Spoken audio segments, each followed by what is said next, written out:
Halo, selamat siang. Perkenalkan, saya Sayendreta Sormin, saya peserta Latsar gelombang 3 angkatan 24. Melalui video ini saya ingin membagikan pengalaman dan perasaan saya mengikuti Latsar, di mana pada hari pertama agenda 1 kami belajar wawasan kebangsaan dan bela negara, dan pembelajaran pada hari ini dilakukan via Zoom.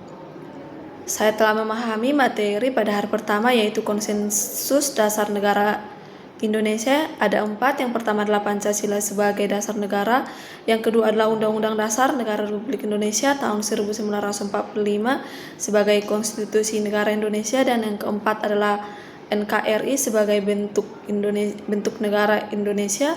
Dan yang keempat, Bhinneka Tunggal Ika adalah sebagai semboyan negara Indonesia, di mana yang mengandung makna berbeda-beda tetapi satu juga.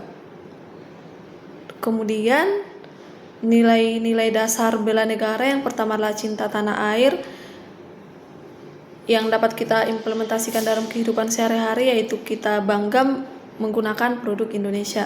Dan yang kedua adalah sadar berbangsa dan bernegara, yang dapat kita lakukan melalui kita sebagai warga negara melakukan hak dan kewajiban kita sesuai dengan peraturan perundang-undangan yang berlaku. Dan yang ketiga, setia kepada Pancasila dapat kita lakukan dengan mengamalkan nilai-nilai Pancasila dalam kehidupan sehari-hari.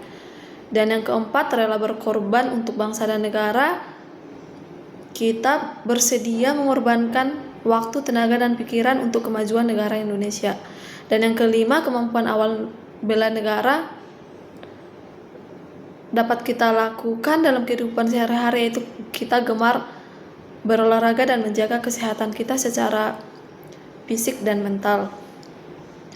Saya berharap setelah pembelajaran ini dapat memperkuat pemahaman saya tentang wawasan kebangsaan dan bela negara sebagai ASN yang mampu mengimplementasikan sikap bela negara dalam kehidupan sehari-hari.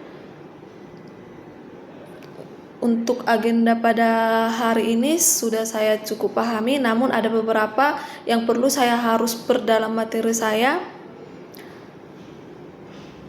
dan saya dapat memperdalam materi saya dengan belajar lebih lagi, yaitu dari baca buku, artikel, dan sebagainya. Sekian saya ucapkan terima kasih telah mendengarkan pengalaman belajar saya.